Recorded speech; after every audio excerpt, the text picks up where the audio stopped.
You work for me now." Those were the first words the cowboy heard when he woke. Half buried in hot sand, sun burning his eyelids like fire. His throat felt carved out, his ribs screaming with every breath. He'd been sure he was dying, then he saw her shadow standing over him, tall, still, unmoving as a canyon wall. The Desert Apache Queen. A name whispered through frontier towns like a curse. A myth men pretended they didn't fear. He blinked through the haze, unsure if he'd crossed over and she was some spirit come to claim him. But the steel aimed at his heart was very real. She didn't blink, didn't shift, didn't even breathe, it seemed. She said it again, softer but sharper than any blade. "You work for me now." The cowboy tried to sit up, failed, tried again. Pain flared across his chest where the bullet had grazed him earlier, the ambush, the gunmen, the dust. He remembered everything now. He'd been riding to Yuma with a small lockbox full of bank ledgers when someone put a rifle, shot in his direction and sent him tumbling off the ravine. Someone had wanted him dead, and now he was here, alive only because she chose that for him. "I don't work for anyone," he rasped. Her eyes didn't so much as twitch. They were the kind of eyes the desert carved, dark, old, patient. "You do now." He pushed himself to his elbows, breath heaving. She waited, letting him struggle. When he finally met her eyes again, she jerked her chin toward the horizon. "Get up, walk." He didn't know if it was courage or stupidity that made him answer, "Why should I?" Her gun lifted an inch. "Because I did not drag you out of the sand so you could rot back into it." He staggered up because his legs obeyed. Survival even when his pride didn't. Every step felt like a hammer to his ribs. She walked behind him, silent. He didn't dare look back. The desert stretched out endless, shimmering, swallowing sound. The sky was a cruel white blade. Hours passed, or maybe days, it was impossible to tell. But thirst, heat, and exhaustion weren't what scared him. It was her quiet, her stillness, her absolute certainty. At last she spoke. "You were hunted." He didn't answer. Couldn't trust anything about her. "You were left for dead," she added. He still said nothing. She finally stepped in front of him, forcing him to stop. "And I saved you." He swallowed. "Why?" She tilted her head a fraction.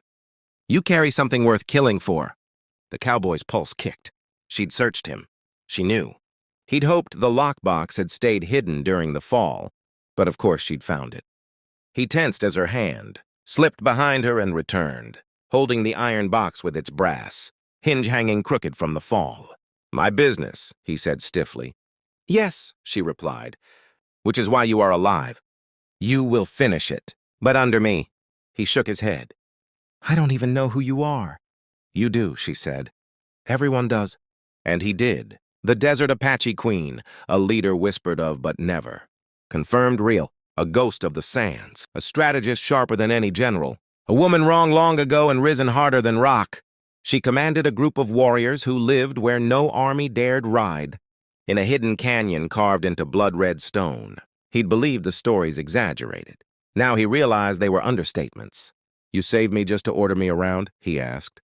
She stepped close enough for him to see the thin white scars crossing. Her arms like threads of lightning. "I saved you because you will be useful. And because I saw the men who tried to kill you."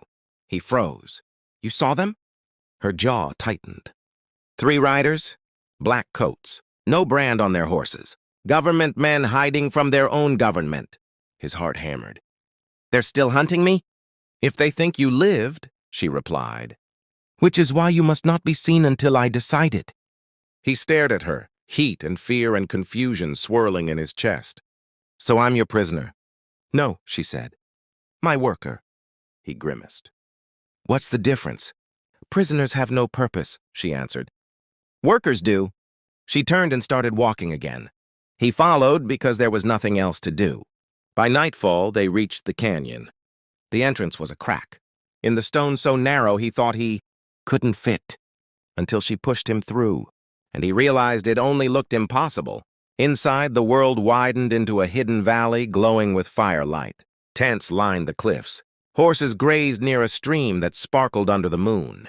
Warriors moved quietly, strong outlines against the rock. When they saw her, heads bowed lightly. Respect, not fear. But when they saw him, hands went to knives and bows. "He's with me," she said. That was enough. The blades lowered. She led him into a shaded alcove by the water. "Sit." He sat, dizzy with exhaustion. A young woman brought him water in a carved wooden bowl, but she handed it to the queen first. Only when the queen nodded did she give it to him. He drank greedily, water spilling down his chin. "You are safe here," the queen said, "until we move." He wiped his mouth. "Move where?" "To take revenge for the ones who tried to kill you." He stared.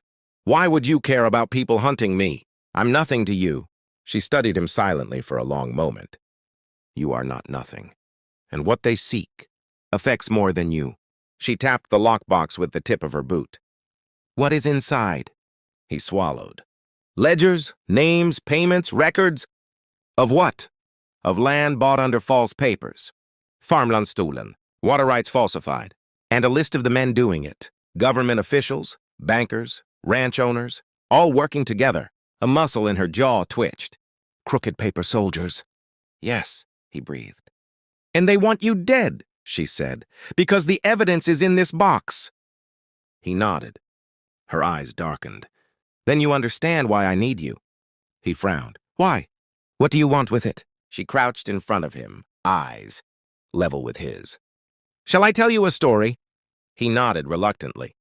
5 winters ago," she began, "men came with papers saying our canyon was no longer ours, that the government had claimed it. They said we must leave. We refused. So they burned our crops, poisoned our water, killed our people, and all of it was legal on paper."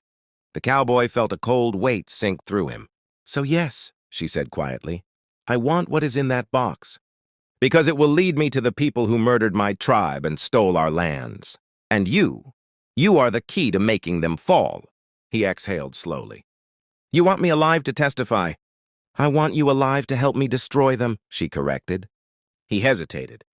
"And if I refuse?" She didn't lift her gun this time. She didn't need to.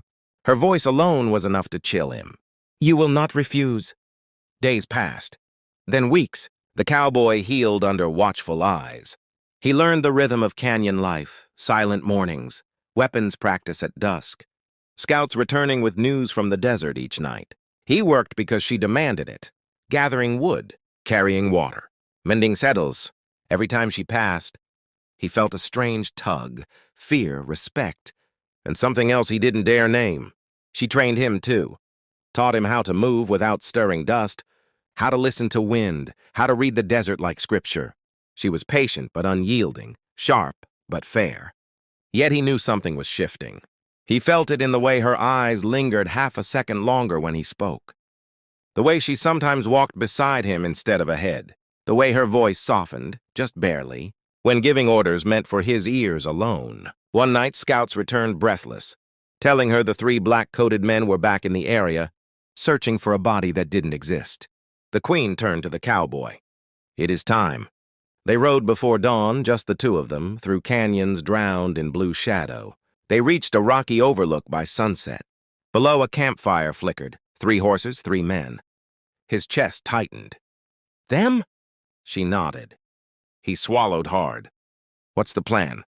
"You will stay here," she said. He blinked. "What? Why?" "Because this is my hunt." He grabbed her arm before he could stop himself. "No, they want me dead. They tried to finish me. Let me fight." She turned slowly toward him, eyes glinting. "You fight when I say. And if I say no?" Her voice dropped to a whisper colder than midnight. "You work for me now." He stared at her, breath trapped somewhere between fear and something, dangerously close to admiration. "You should not follow me," she warned. Then she disappeared into the dark. He waited, minutes stretched like wire pulled tight. He paced, he sat. He stood, his nerves clawed at him until he couldn't bear it. Then he heard the gunshot. He scrambled down the rocks before his brain could catch up with his body. He slid into camp just as a second shot cracked through the air. One of the men lay face down. Another clutched his shoulder, bleeding. The third, the leader, held a revolver aimed at the queen. She stood still, unflinching, ready to move but not fast enough from this angle. "Drop it!" the cowboy shouted. The leader spun, gun shifting toward him. The queen lunged first. Her blade flashed like lightning. The leader jerked, stumbled, dropped his weapon. The cowboy tackled him, fists flying, rage and fear exploding through him. He didn't stop until the man stopped moving.